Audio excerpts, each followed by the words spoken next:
I'm going to ask each panelist initial, very broad general remarks on the background I just mentioned. I'm going to allocate just 2 minutes each of you. Okay, let me start with the Dr. Panda. Great pleasure to be here with the co-panelist.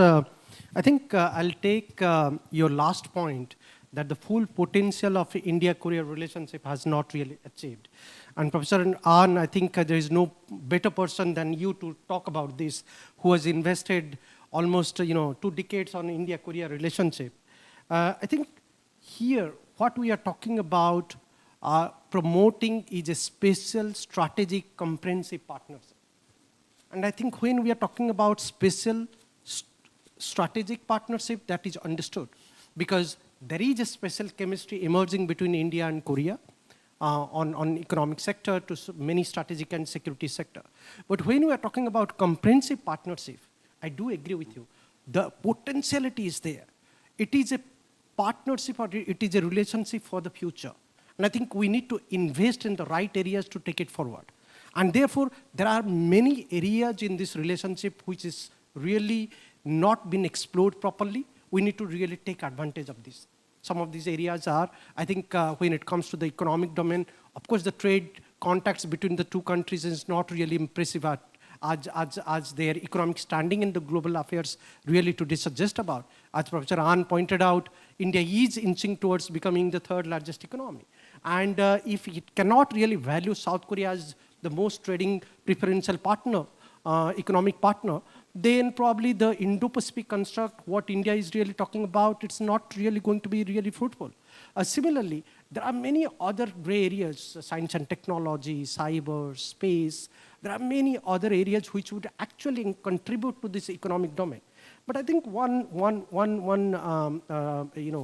another important point that I would be making here is that I think here what we are talking about when it comes to India and South Korea, we are talking about essentially 2 middle powers. And I think as you have invested last 1.5 decade or 2 decades in this relationship, if we go back to India and South Korea at the beginning of the 21st century, nobody would buy them as middle power.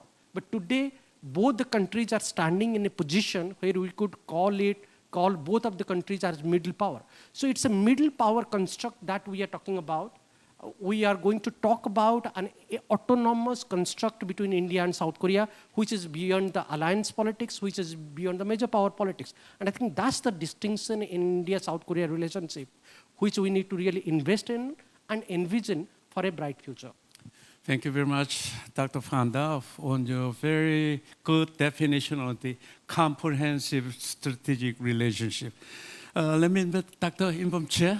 Okay, 2 minutes, please. Yes, within 2 minutes, I'll try. So I think many Korean companies and industry in general should pay more attention to India. We should have more audience actually than today because they're missing a lot of good opportunities if they do not follow India. Because I think India is going to be the next big thing. And I believe many people would agree with me. The main reason is India, of course, with its largest population, and I think the gap with number 2, that will be China, will be bigger and bigger as the years go by. And not only the size of the population, but also the demographics, composition of the population is very unique because it's very young population. Almost 2/3 of population is under 35 years old. So it creates a huge market demand, what we economists call big domestic absorption, so that you can imagine how many things you can sell as those, the younger population moves up, they move up over the years. So it's gonna last. This huge demand is going to last the next 10, 20, 30 years. And number 2, of course, it is providing a very stable democracy under the rule of law. So this is very important because when you invest overseas, when you're trying to do some business with in foreign countries, you need to make sure that your investment is safe. And in the future, you can bring them back if you decide to leave that country. So And many Korean companies actually had some bad experience in China. So that's another thing. And actually, India is the largest democracy in the world, in fact. And number three, India has a good momentum going, good timing, because so many companies and foreign companies and global enterprises, they're having exodus, moving out of China for a few reasons. But we all know what is going on now. And these companies are interested in locating their production centers elsewhere. Maybe not 100% moving out of China. Perhaps they will leave some part for domestic demand in China. But definitely they will move big portion of those products they're producing to be exported into other regions. Definitely they will move those production centers and facilities out of China and locate in somewhere else. And when they consider where as an alternative site for their production outside China, India can be the prime market, because not only is it a large domestic market, but also it is still located inside Asia, where it's still growing much faster than Western economies.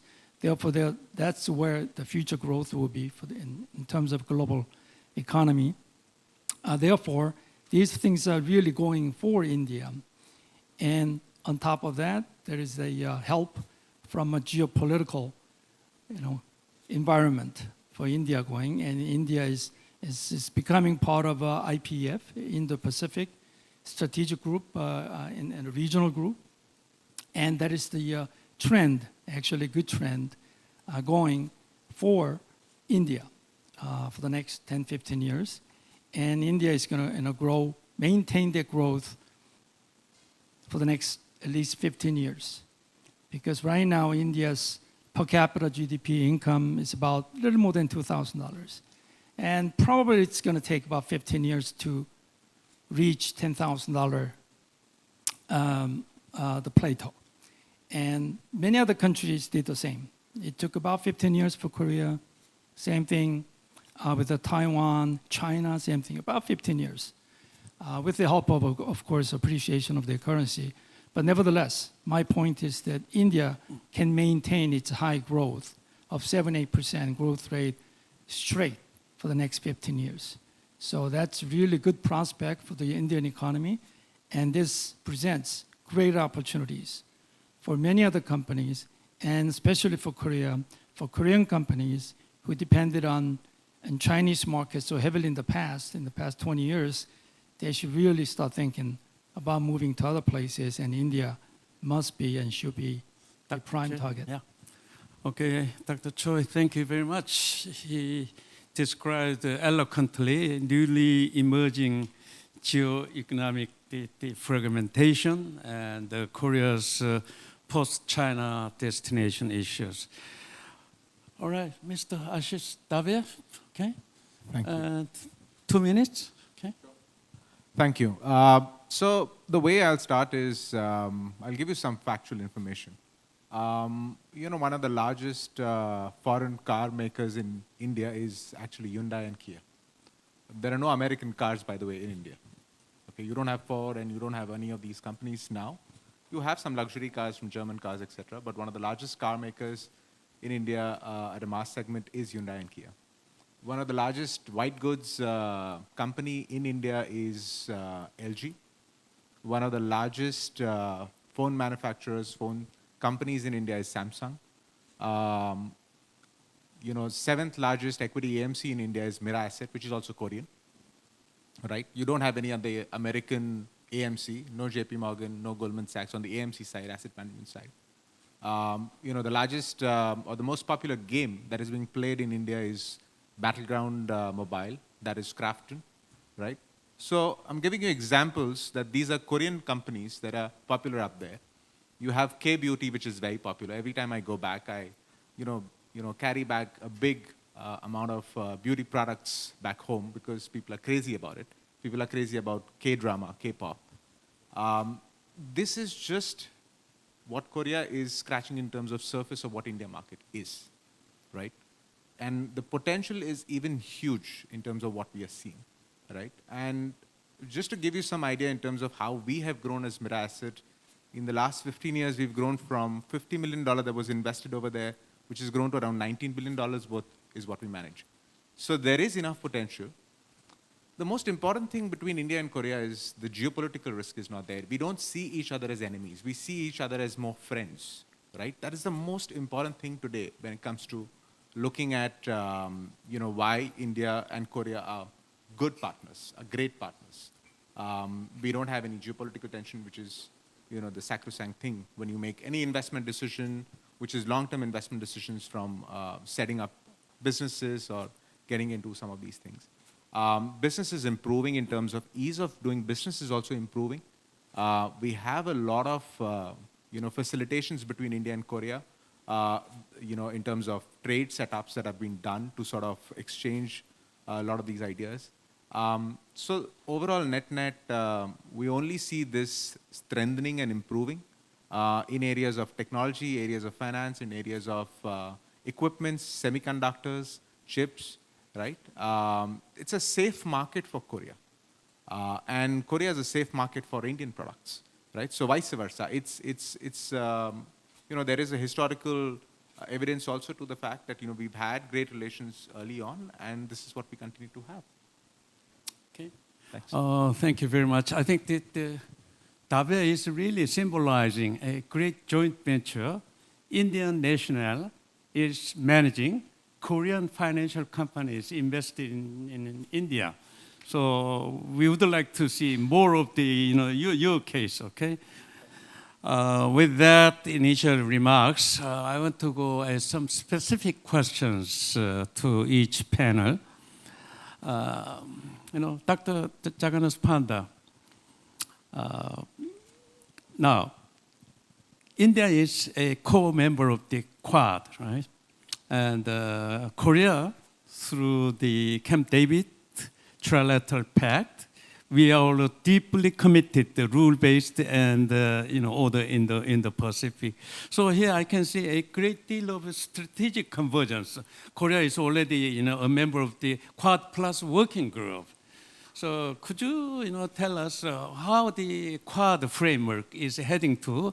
And then second, in your view, as well as Indian policymakers' view, how do you view the Korea's standing in terms of the credibility and the mutual trust in the security alliance, especially compared to Japan? I think if we see in the official parlance of South Korea and India, there are two concepts that is being promoted widely. From South Korea's point of view, I think under the President Yoon administration, what we are seeing is South Korea is trying to promote the global pivotal state conception. And the idea behind is to leave an imprint about Korea's influence in the global politics. And I think when we're talking about global pivotal state, yes, Korea has the potential, but again, this is a chapter in progress. Mm-hmm. In many areas, Korea has to make an inroad. And when it comes to the global pivotal states conception, particularly in Indo-Pacific, Korea has to make an impact.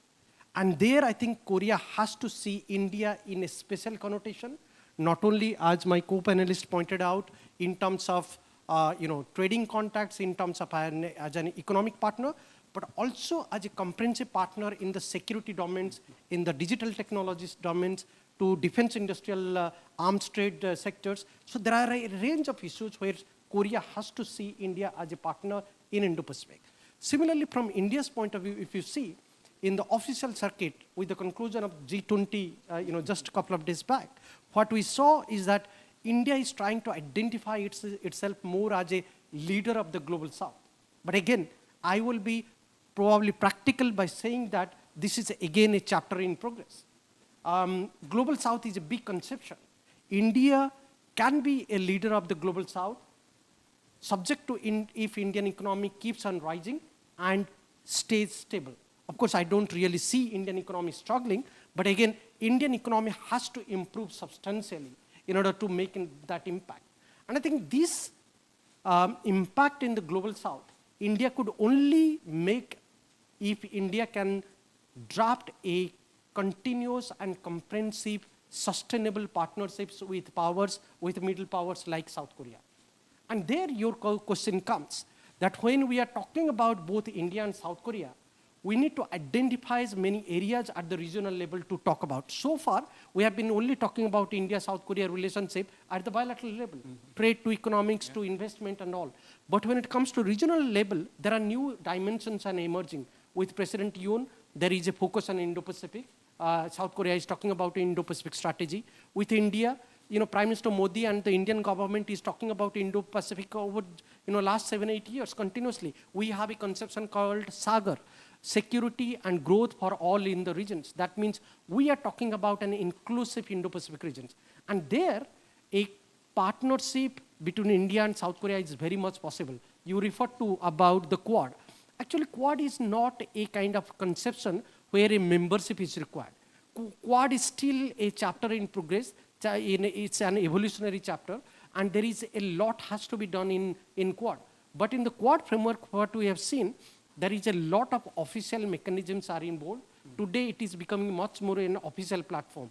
So therefore, Korea's participation in the Quad framework is very much possible under a Quad Plus framework. During the pandemic, we saw that Quad Plus mechanisms happening when South Korea, Vietnam, Israel-like countries, including Brazil, they participated.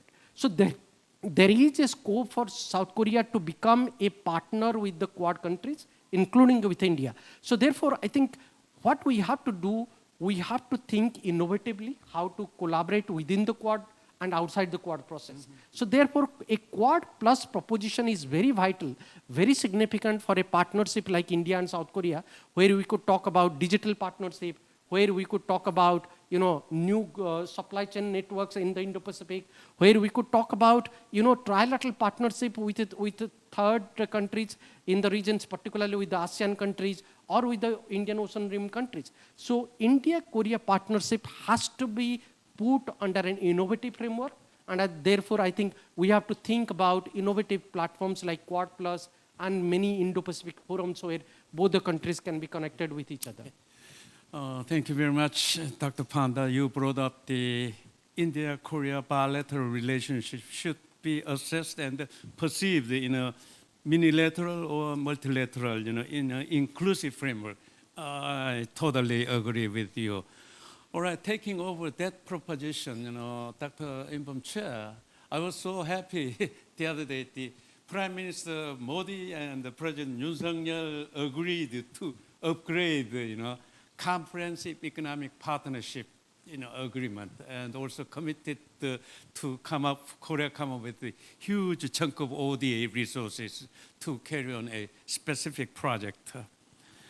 Dr. Chair, this is my really hanging the question in my mind. Despite such a rosy pictures, between India and Korea, how come many Korean firms still feel a physical distance, perhaps maybe psychological distance to enter the Indian market? They still prefer the Vietnam and the Indonesia and some, other ASEAN countries. So, what would be the major reason? I mean, ASEAN countries much closer to, Asia. We have gone through ASEAN Korea partnership. So, what is your view? I mean, you've been in the business many years now. Well, I think it is true that the bilateral economic and business relationship, has not seen the full potential, 100% of it. But I think it is changing, and more Korean companies, actually, personally, I'm experiencing a lot of advice-seeking companies. They would like to explore the business opportunities in India, but they're afraid. They're a little hesitant. And it's not really easy for them to make a quick decision to enter India because of few issues they see as challenges operating in India. Probably the biggest one is not really a regulatory issue, but that could be a secondary issue. The biggest one is their question on having enough and easy access to local workforce. Because if they set up business, they want to have a sustained business for the next 10, 15, 20 years.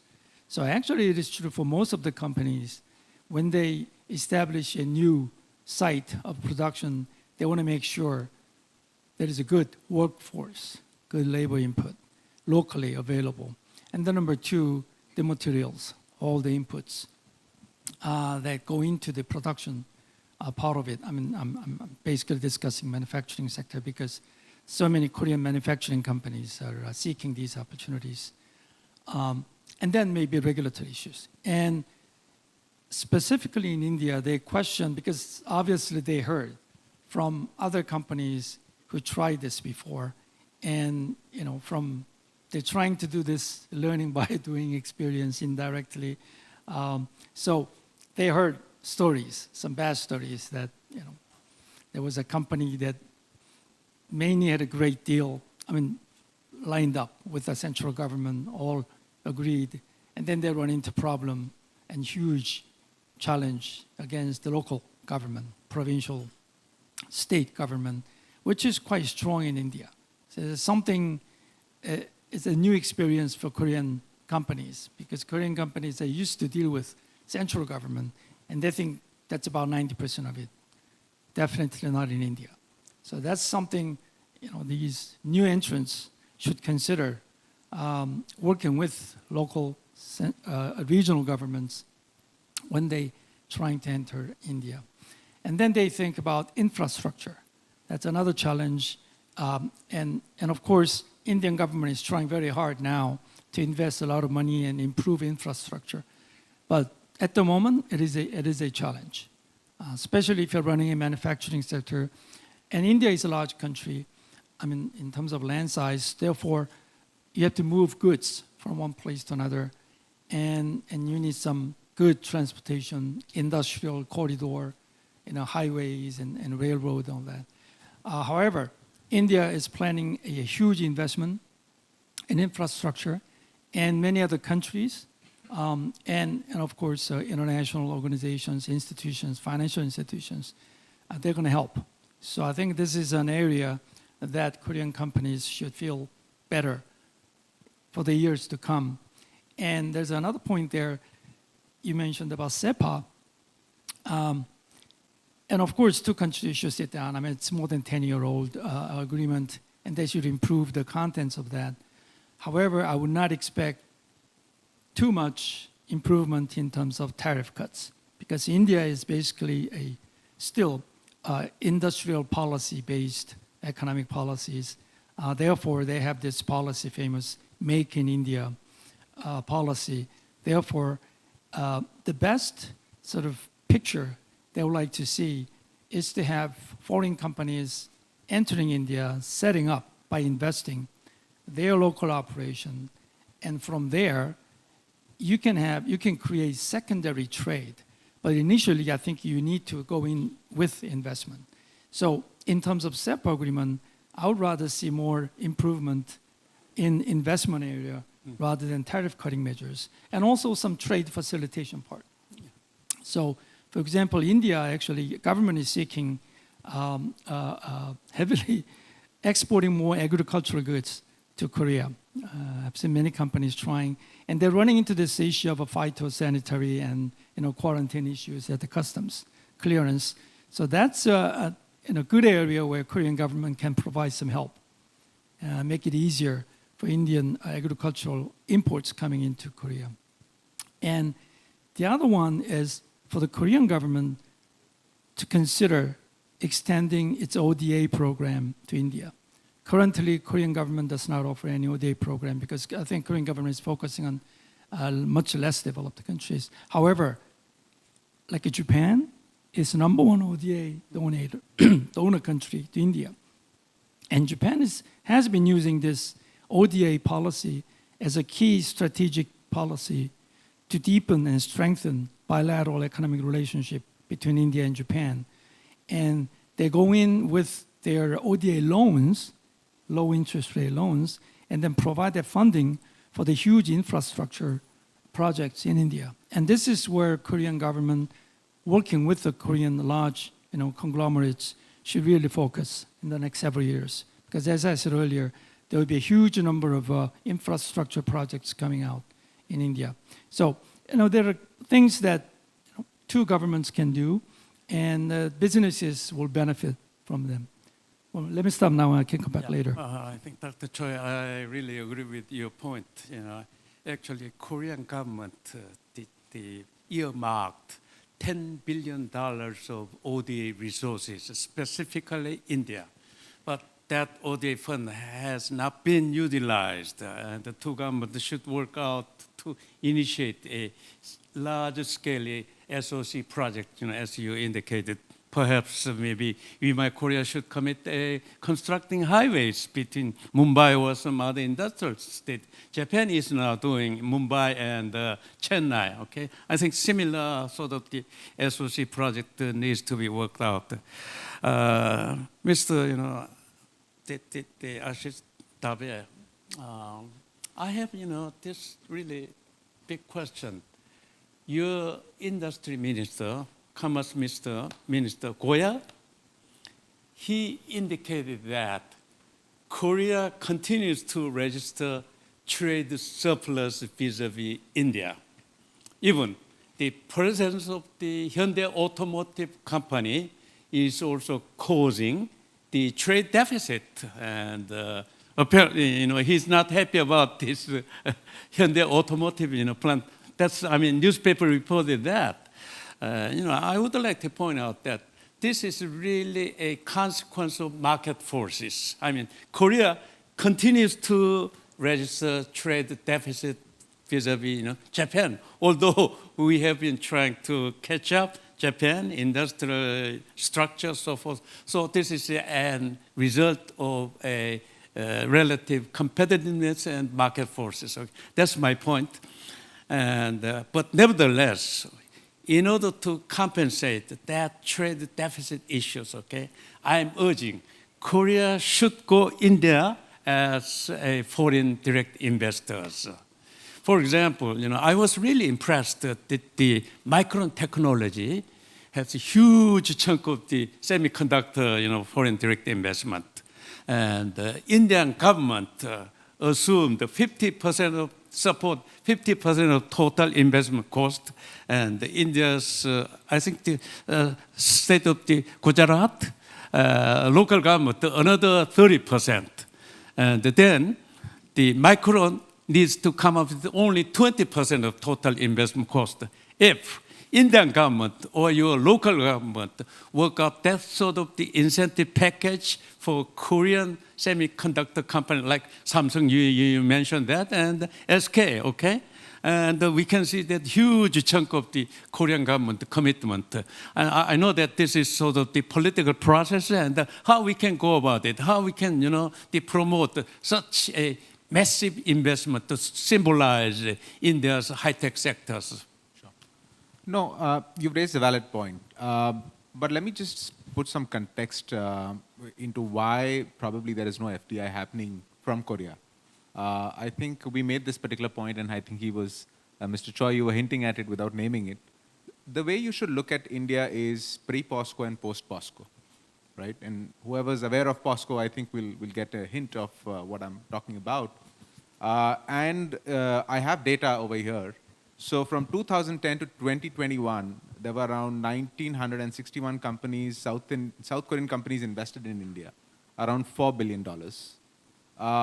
Pre-POSCO, and post-POSCO, of this number, 12.5 was before the current government came, and around 87.5% of the investments or the companies that were registered came after this particular government came. So number one is, I think there is some amount of memory that people have about the bad experience. I think the data that I'm putting on forth should, address those concerns that you're not dealing with the same kind of setup anymore. You're dealing with a far more accommodative setup, which is pro-business, which is FDI, which is setting up some of these corporations in India. And I think people have to start taking note of it. Channels in terms of government channels through the embassy are very much open, are very keen to sort of engage with Korean businesses. And I think it's a matter of time we will see some of these FDI happening. To talk more about, let's say, direct FDI in Indian companies, that's also happening. To give some example, very specific to Mirai Asset, in the last 5 years, on the venture investment side, we have deployed around $400 billion in India. Now, that is just one group. And we're the largest financial services player from Korea that has invested that amount of capital. But it's not the end of the story. Because of this case study, there are many more who are investing now. In fact, the number of visits of fund managers from Korea and the corporations from Korea in the last 2 years, post-COVID, has also increased. There was a pay where I think they were too interested about India, but then COVID happened, and I think that has resumed. So there is a lot of interest that we are seeing on ground. Every time, there's someone or the other who's coming and meeting us. So there is interest, but FDI doesn't translate very quickly. It takes time because it's permanent capital in some sense, right? It's not FII capital which comes in and goes out from secondary market. So it does take time. We do feel that, this is something that will happen. And historically, if you see, right, Korean investors and companies have been more pro-US, China, Israel, towards that. It takes time for them to reallocate resources from, the existing these countries and, distribute it into other geographies. But it will happen because if you are looking at a company today, you open a global map. Would you allocate in Russia? No. Would you allocate more in China? Probably no. Would you allocate in Middle East? The answer is no. Would you allocate in Southeast Asia? Maybe, maybe not. Would you allocate in Latin? Probably no, because of their own geopolitical reasons. Would you allocate more to US? No, you have. So where does more capital go? Not to Europe. It does come to India in some sense, right? So it's a matter of time, and I think we need to be patient. And the data itself proves that, it has happened in the last 9 years, and going further, it will only accelerate and it will catch up pace. Okay, thank you very much. And, Dr. Panda, I was in India about 10 days ago, and India succeeded in the landing spacecraft at the lunar South Pole. Oh boy, I was really, overwhelmed. Indian press treatment, a big headline, "The moon is Indians." And India also named that specific region, but the Indian name. Well, as Dr. Panda, you indicated that the digital collaboration, one of the key area, but I think the, arms collaboration, defensive arms collaboration is another critical area. In fact, Korea now, cultivated arms industry to defend ourselves against ever hostile North Korea. We are able to now arms industry as a strategic, even export sectors, linking with the Korea-UAE collaboration, Korea now the Poland collaboration, even partly Korea-India. Korea's K9, the artillery, was demonstrated during the India's National Day holiday. So I always believe that arms collaboration will increase a mutual trust, credibility between two countries, and which will then pave into increasing mutual trade and foreign direct investment. You agree with me, and how we can go about this? Both countries increasing our the defensive expenditures, and India is ready to treat Korea as a perhaps highest priority, country like Russia, when Indian government procure various, the arms. Okay. I think this is an interesting area that we should start thinking much more seriously. Mr. Dabe was pointing out about pre-POSCO and post-POSCO.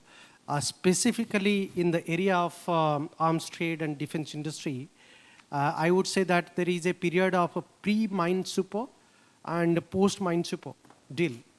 If you recall, when the current government in Delhi came to power, that is Prime Minister Modi came to power, the Mine Super agreement between South Korea and India was cancelled. and it was again, re-signed the agreement. And since then, what we have seen that there has been a steady official level and non-official level collaboration happening not only among the defense companies, but also in the overall arms trade and defense collaborations. And I think that's a positive trend.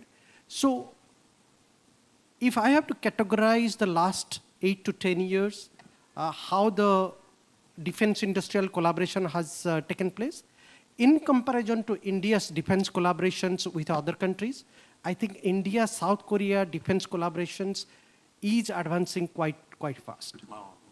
And we have to draw the comparison with other countries.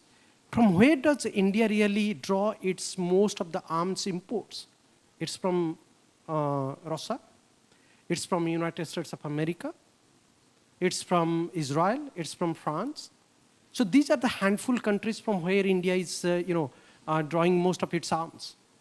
But if we see the trend also of the last 10 years, there is a decline from Russia happening, gradual decline. It will take some time, even though today we could argue that 60 to 65% of India's arms trade is still being purchased from Russia, but still that trend is going down continuously in many areas because the Russian technologies are becoming outdated.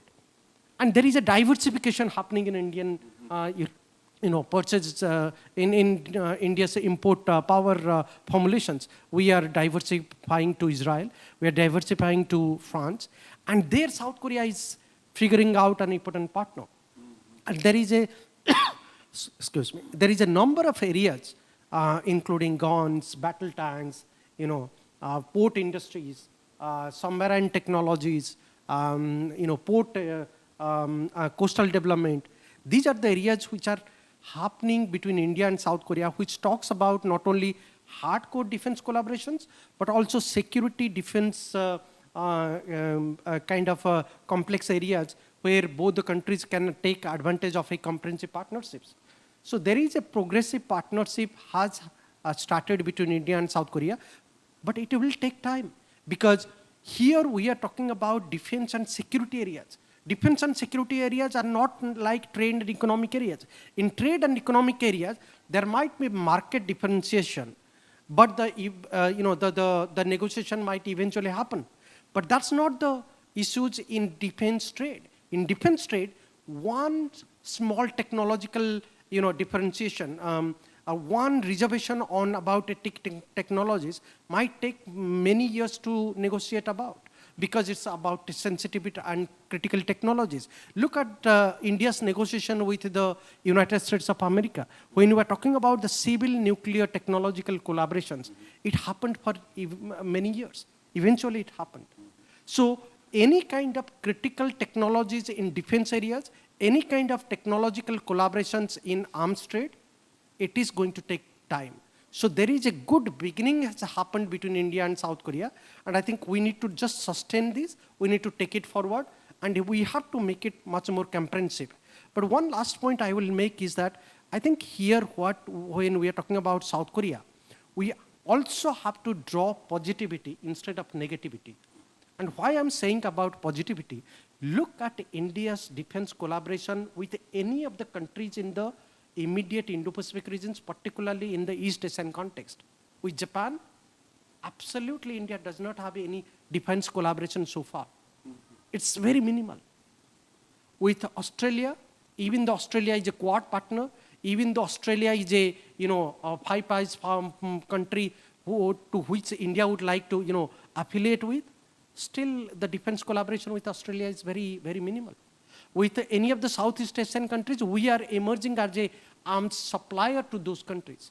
So I think it has to be understood in the context of a region where India is actually going to collaborate with. So in that context, the kind of collaboration happening between India and South Korea, we have to draw positivism. So therefore, I am holding a lot of optimism about India-South Korea defense and security collaboration, and arms trade is going to be one of those key areas which is going to amplify the India-South Korea trade and economic partnership. Okay, great. There is a great possibility for this arms collaboration between two countries.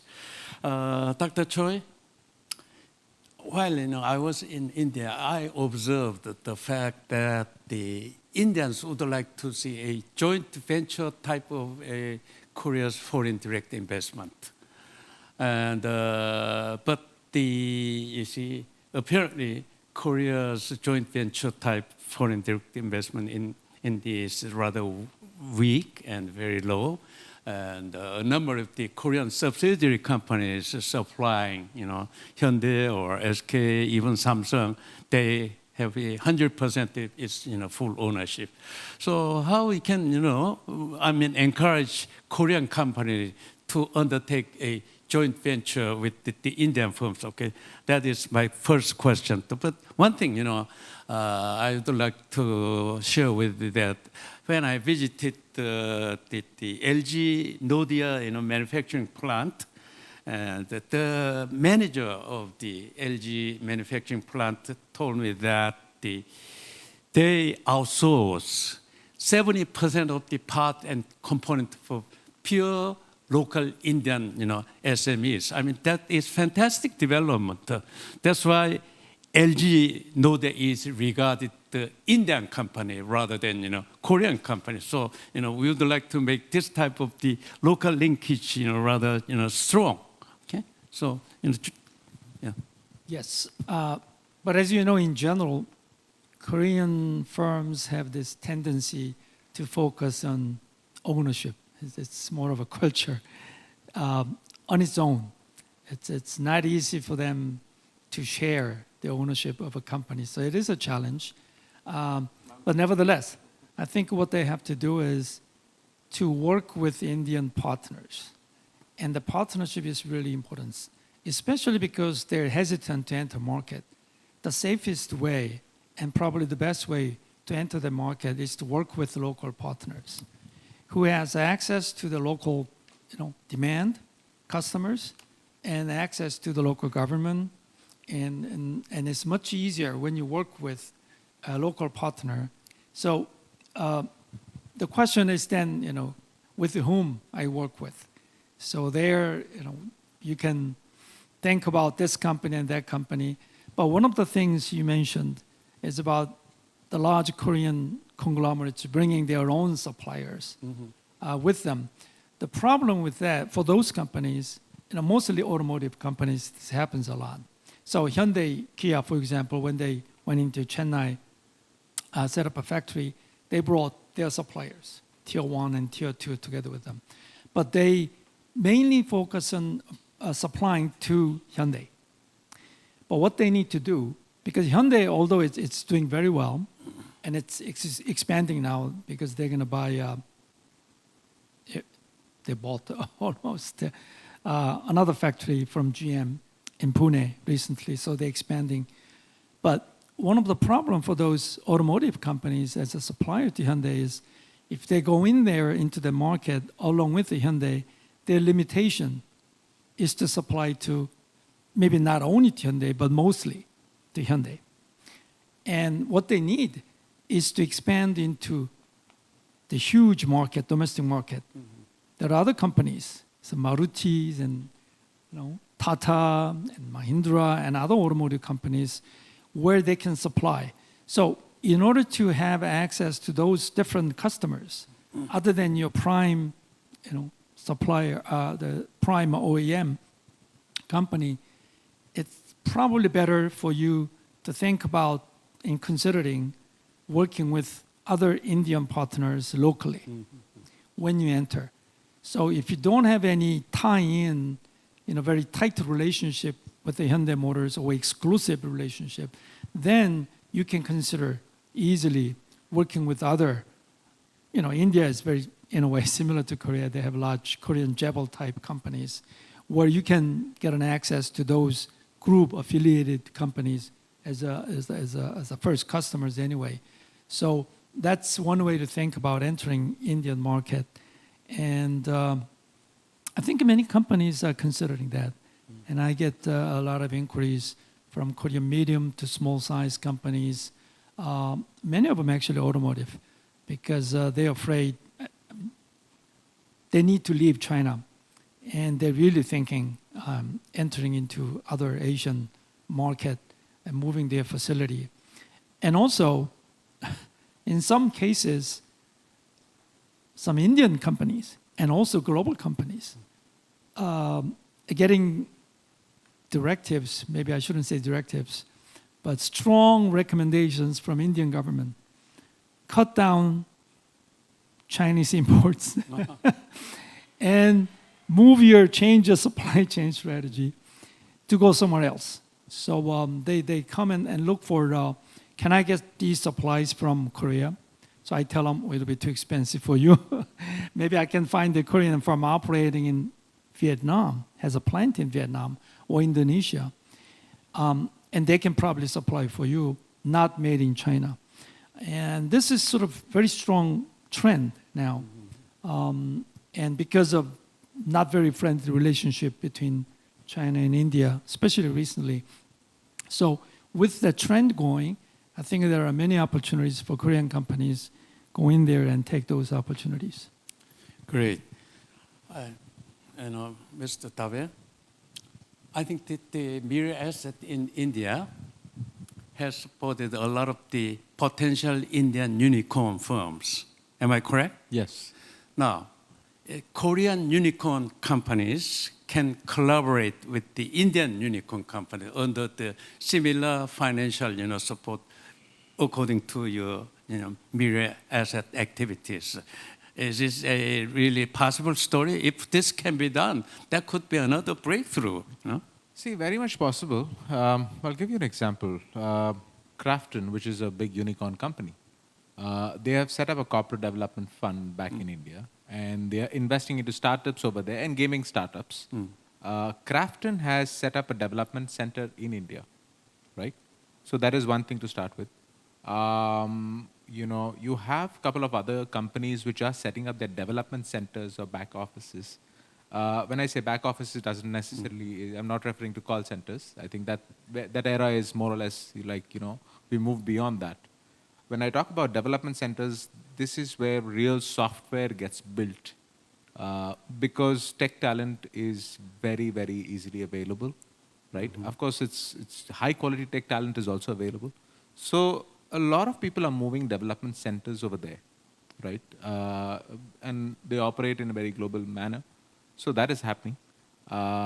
So what you're talking about is actually happening on ground. Will we see more of it? Yes, we will see more of it. We are trying to sort of see some, collaboration between some startups we invest in who want to approach the Korean market. That is also happening. We've invested in one company which is into mapping. And they want to work with, Korea's, I think the mapping technology in Seoul or Korea is superb, right? You have a very accurate mapping, right, when it comes to a single point that you want to place on the map. So there is a market over here for those companies, right? They can approach here. So there is some cross collaboration that is happening, and we are seeing it, and we only see that that will increase. You have to understand. I think if I have to put a spectrum, right? Chinese are very aggressive. They quickly come in, quickly get out types. You can say, right? Koreans are fairly balanced in the sense is, and same with Japanese, is they take time, but once they are there, they're long committed, right? So it takes time, but once you are committed, you understand India really well and you want to be, you will stay long, right? So we will see that happen. And for that, I think, that amount of time has to be spent, which I think is being spent as we speak. I was really impressed when I was in India about 2 weeks ago. Indian government has engineered what I call the Unified Payment Initiative. UPI. And, I think the South Korea, we should benchmark, Indian financial, transaction system. That really helped to trigger the domestic demand, Yes. It's a great success story. Yeah, so UPI is actually one of the finest fintech technology that has come out of India. What happens is because of UPI, you can send, something as low as 1 rupee from, your mobile phone to someone for free, low cost transfer of money, and it's instant, right? And it's bank to bank. Unlike, it's not going through any other network except NPCI, which is a government controlled kind of thing. So if you go to India, you can purchase anything on street with UPI. If you have your bank account linked with UPI, it's as simple as that. What it has cost is it's built on something called as the Jan Dhan account. It's the Jan Dhan account and India stack Good. built on that.